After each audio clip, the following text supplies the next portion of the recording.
audio jungle.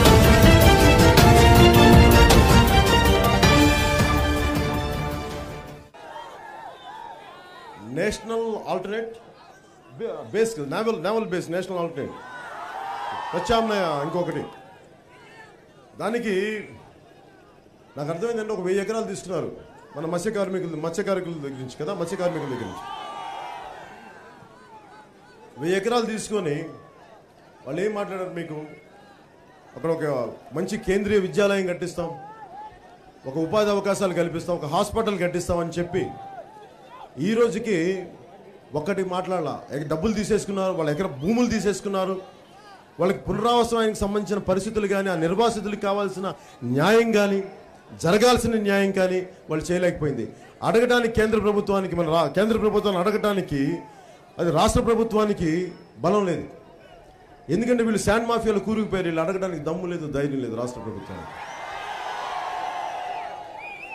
పోనీ ఏదైనా గట్టిగా స్పెషల్ కేటగిరీ స్టేటస్ గురించి నేను చాలా రోజులు మాట్లాడుతుంటే ఆ రోజు నేను గట్టిగా మాట్లాడుతుంటే కాకినాడలో నాకు కోపం కూడా ఎక్కడ ఉంటుందంటే భారతీయ జనతా పార్టీ మీద స్పెషల్ కేటగిరీ స్టేటస్ సంబంధించి మీరు 1997లో మీ భారతీయ జనతా పార్టీకి ఇచ్చిన మేనిఫెస్టోకు విలువిచ్చి మీరు ఆంధ్రప్రదేశ్ ఉమ్మడి రాష్ట్రాన్ని నిలువుగా తీసేశారు అడ్డగోలుగా మీరు విభజించారు జరిగిపోయింది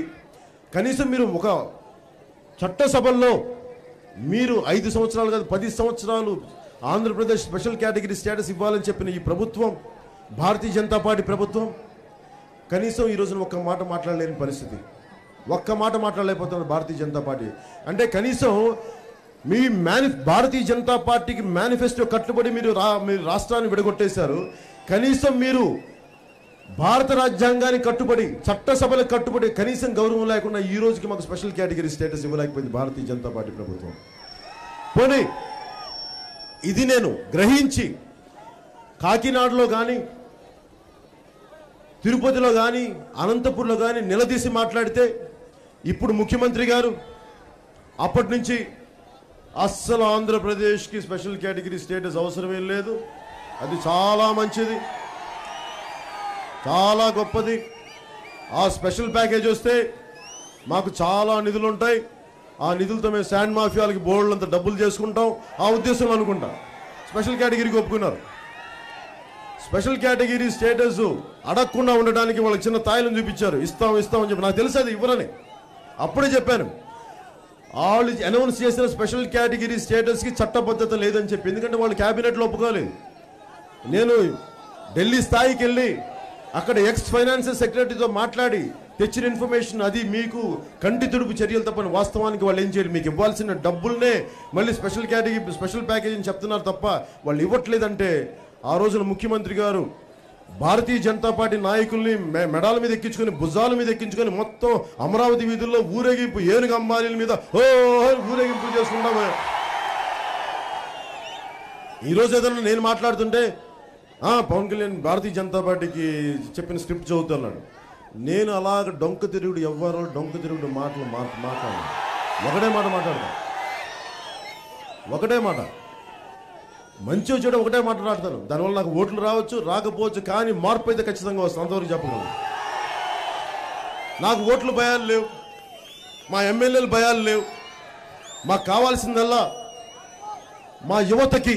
మా యలమంచిలి యువతకి ఉద్యోగాలు కావాలి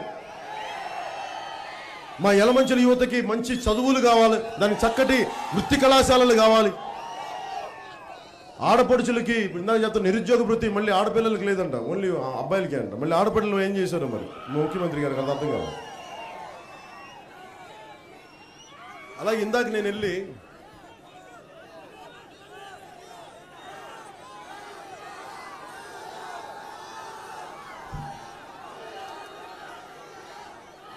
మనండి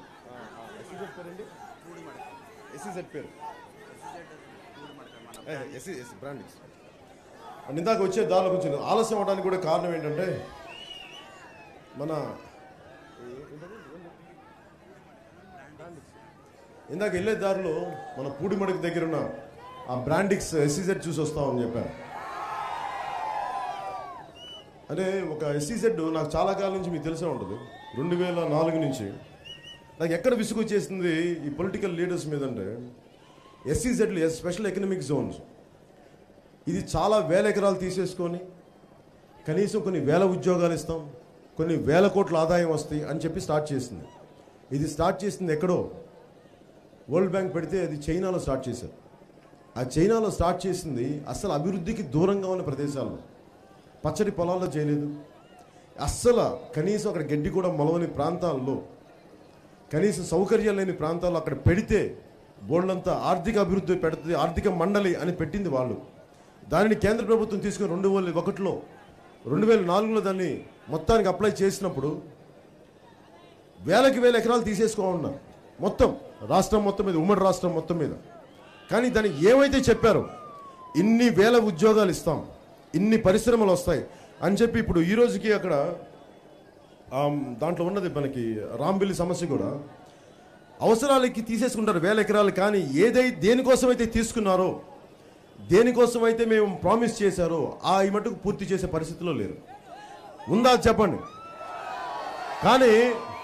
నాకు విసుగు అది. ఇందాక ఏంటండి వీడియో నచ్చిందా? అయితే ఓ లైక్ వేసుకోండి, లేదంటే ఓ కామెంట్ చేయండి. ఎప్పటికప్పుడు మా వీడియోస్ చూడాలంటే సబ్స్క్రైబ్ చేసుకోండి.